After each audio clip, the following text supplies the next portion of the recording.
आप लोग का हमारे चैनल पर स्वागत है।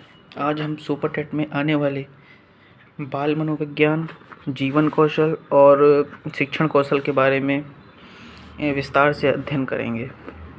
देखिए, हमारे सुपर टेट के कोर्स में बाल मनोविज्ञान 10 नंबर का आएगा, ठीक है। और जीवन कौशल भी ये 10 मार्क्स का आएगा। और ये शिक्षण कौशल भी 10 मार्क्स का आएगा।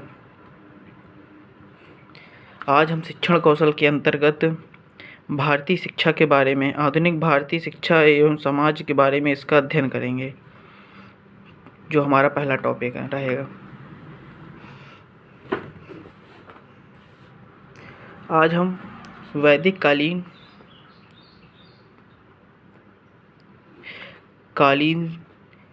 शिक्षा के बारे में अध्ययन करेंगे।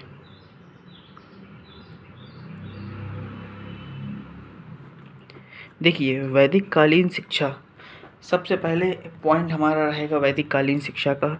यह है वैदिक कालीन जो शिक्षा थी हमारी निःशुल्क थी। निःशुल्क वैदिक कालीन शिक्षा थी। निःशुल्क वैदिक कालीन निःशुल्क थी, ठीक है।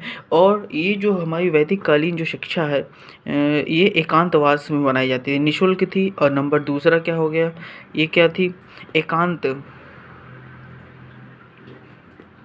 एकांतवास में शिक्षा प्रदान की जाती थी,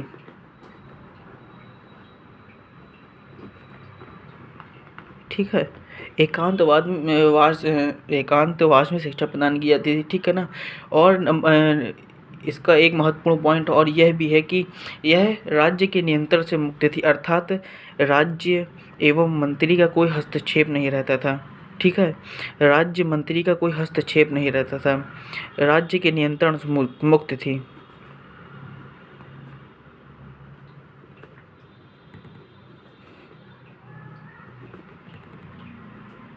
मुक्त थी, ठीक है। अब देखिए, अब हम बात करेंगे आखिर वैदिक कालीन शिक्षा में जो शिक्षा की शुरुआत किस उम्र से की जाती थी। देखिए, शिक्षा की जो शुरुआत की जो उम्र थी, 5 वर्ष की उम्र में विद्या आरंभ संस्कार किया जाता था। जो 5 वर्ष की उम्र में विद्या आरंभ संस्कार किया जाता था।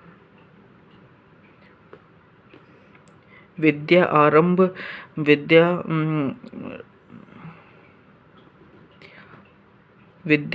संस्कार किया जाता था, ठीक है। 5 वर्ष की उम्र में विद्या आरंभ संस्कार किया जाता था। ये जो शिक्षा थी, विद्या आरंभ संस्कार था, ये जो शिक्षा थी ये घर पर ही होती थी, ठीक है ना। ये जो शिक्षा थी घर पर होती थी। और इसकी जब विद्या आरंभ संस्कार जब किया जाता था, तो यह कुल पुरोहित घर आता था। कुल पुरोहित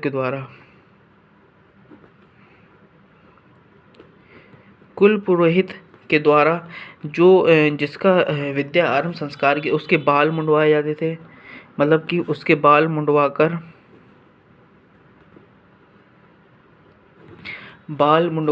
ठीक है ना, पठन और लेखन का अभ्यास, मतलब कि पढ़ाई का कार्य घर पे ही किया जाता था।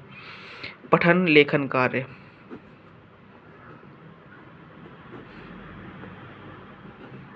लेखन कार्य किया जाता था, ठीक है। अब आगे की शिक्षा देखिए, विद्या आरंभ संस्कार घर से हो गई और जो 5 वर्ष से थी, ठीक है ना। और नंबर अब देखते हैं, अब इसके आगे की शिक्षा, ये तो हमारी हो गई विद्या आरंभ संस्कार। अब आगे की शिक्षा मतलब उच्च शिक्षा के लिए अब उनको जो है आश्रम जाना पड़ता था। आगे की शिक्षा के लिए, आगे की शिक्षा के लिए उन्हें कहाँ जाना पड़ता था, आश्रम कह सकते हैं, गुरुकुल कह सकते हैं, आश्रम या गुरुकुल जाना पड़ता था, ठीक है। ठीक है। जब आगे की शिक्षा जो है तो जाते थे, तो इसमें जो है उपनयन संस्कार होता था। उपनयन संस्कार किस उम्र में किया जाता था? उपनयन संस्कार हमारा 6 से 8 वर्ष की उम्र में, 6 से 8 वर्ष की उम्र में किया जाता था। ठीक है, उपनयन संस्कार हमारा 6 से 8 वर्ष की उम्र में किया जाता था। ये बहुत ध्यान देने वाली बात है। ठीक है, अब देखिए उपनयन का जो हमारा अर्थ होता है मतलब गुरु के समीप बैठना। क्या? गुरु के समीप। देखिए आगे की शिक्षा हमारी आश्रम में होती थी। ठीक है, ये सब चीज़ें जो है ना सुपर टेट में के लिए बहुत इंपॉर्टेंट है। देखिए उपनयन संस्कार 6 से 8 वर्ष की उम्र में होता था। और ये क्या था? उपनयन संस्कार का जो अर्थ होता था गुरु के समीप बैठना। ठीक है, ठीक। देखिए गुरु के जो समीप बैठने वाले जो छात्रों को क्या कहते थे? छात्रों को गुरु के समीप में छात्रों को क्या कहते थे? क्या कहते थे? देखिए क्या कहते थे? अब छात्रों को हम कहेंगे कुलवासी। कुलवासी कहा जाता, अंतःवासी कहा जाता था। क्या? अंतः कुलवासी, अंतःवासी या द्विज। द्विज का मतलब क्या होता था? द्विज जो छात्र जो है गुरु के समीप बैठकर पठन पाठन का कार्य करते थे। और क्या कहते थे? ब्रह्मचारी। ब्रह्मचारी भी कहते थे। ठीक है, अब देखो, अब यहाँ पे ध्यान देने वाली बात है कि जो हमारे ये उपनयन संस्कार जब 6 से 8 वर्ष की उम्र के बाद जो उच्च जो शिक्षा थी यह 12 वर्ष तक चलती थी। अर्थात 6 से 8 वर्ष के बाद 12 वर्ष मतलब तक चलती थी। ठीक, इसको हम अवधि कह सकते हैं। अवधि। देखिए अवधि हमारी ये हो गई। अब देखिए इसमें जो है एक वेदों का अध्ययन, एक वेद का अध्ययन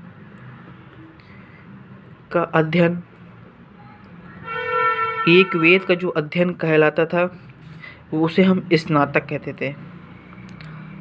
स्नातक। 2 वेद का अध्ययन करने वाला, 2 वेद का जो अध्ययन करेगा उसे हम वसु कहेंगे। और 3 वेद का अध्ययन करने वाला स्नातक, वसु, रुद्र। और 4 वेद का अध्ययन करने वाले को आदित्य कहेंगे। ठीक है, स्नातक। देखिए अब हम एक वेद का जो अध्ययन होता था मतलब 12 वर्ष लगते थे समय। इस प्रकार हम देखिए ये कह सकते हैं ना, एक वेद का जो अध्ययन होता था वो 12 वर्ष लगते थे। अर्थात मतलब कि जो हमारी अवधि है उसमें 12 वर्ष लगता था। अर्थात एक अवधि में 1 वर्ष मतलब कि एक वेद का अध्ययन कराया जाता था। ठीक है, देखिए यहाँ तक जो है शिक्षा समाप्त हो जाती थी पर लेकिन जिसको आगे की शिक्षा लेनी है वो जो है 2 वेद का अध्ययन करेगा। ठीक है, या तो 3 वेद का या तो 4 वेद का। अर्थात देखिए 2 वेद का अध्ययन के लिए समय 24 वर्ष लगते थे। 36 वर्ष लगेंगे। ठीक है, 48 वर्ष। अर्थात जो संपूर्ण वेद का जो ज्ञाता होता था वो 48 वर्ष तक अध्ययन करता था। ठीक है, ठीक है। अब आप लोग को ये वीडियो बहुत अच्छी लगी होगी। अगर वीडियो अच्छी लगी है तो कमेंट करें और चैनल को सब्सक्राइब करें। ऐसे ही हम वीडियो लेके आते रहेंगे। धन्यवाद।